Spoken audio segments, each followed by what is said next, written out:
Superman flies over the cornfields, saying goodbye to Smallville as he moves to the busy city of Metropolis, leaving his family and farm behind. This is his third time in the city, but this time he's not just visiting. He plans to start a life here. His first act of kindness was to help an old man reclaim $100 that he lost during a rigged card game.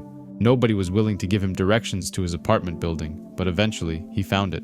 One bedroom, safe, clean neighborhood, beautiful views. Or at least that's what the ad said.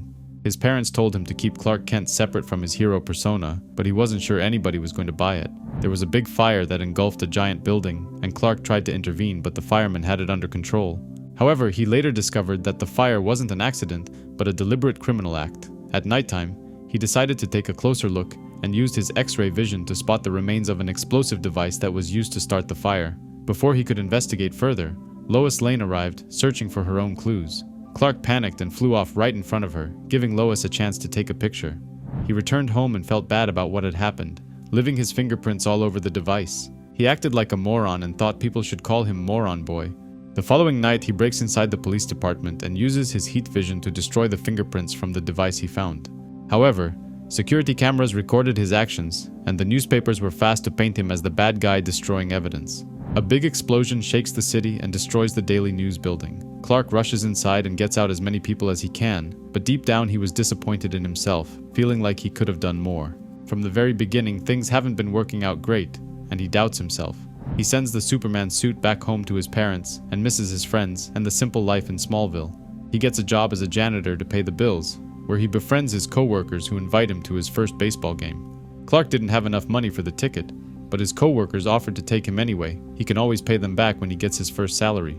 Working as a janitor was not easy, the pay was low, and most of his co-workers had to get second or third jobs to make enough money. During the game, Clark uses his powers to help his friend catch a baseball, who wanted it for his little boy. During the daytime, he applied to countless jobs, following his dream of becoming a reporter, but the competition was fierce and nobody had the time to talk to a kid with no experience. A second devastating explosion destroys the LexCorp building, killing hundreds of people. Clark rushed to help, grabbing the steel plates by himself, giving people enough time to run for cover. People were not sure if he was the good guy or the bad guy. Some even accused him of blowing up the building. Clark and his father planned his big debut for years, but it wasn't going to happen now. A criminal organization was behind the attacks and demanded $5 billion, or else they will blow up even more buildings, forcing the city to pay them to stop. Lex Luthor returns to the city after spending a few years in Europe and gives a big speech at the airport. The speech is cut short when hundreds of rockets fly towards them, threatening Luthor for returning to Metropolis. Lex activates a defense system to deal with the rockets, and Clark also tries to help as much as he can.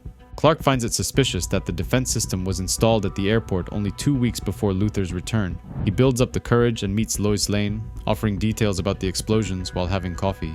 He accused Lex of being the man behind these attacks, and Lane is impressed, agreeing to meet again once they have more evidence. Clark investigates one of LexCorp's warehouses and finds thousands of rockets hidden inside. Lex detonates all of them, with the intention of killing Clark and destroying the evidence linking him to the terrorist attacks.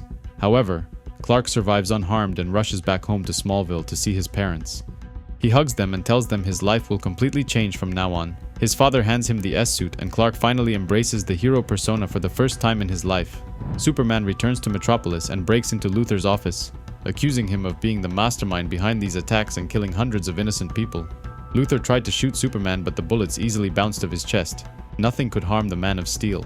Clark threatens Lex and vows to keep an eye on him, watching his every move 24/7 from now on. The next day he visits Lois Lane and hands a story he wrote himself, a story about the flying man that is saving the city and its people.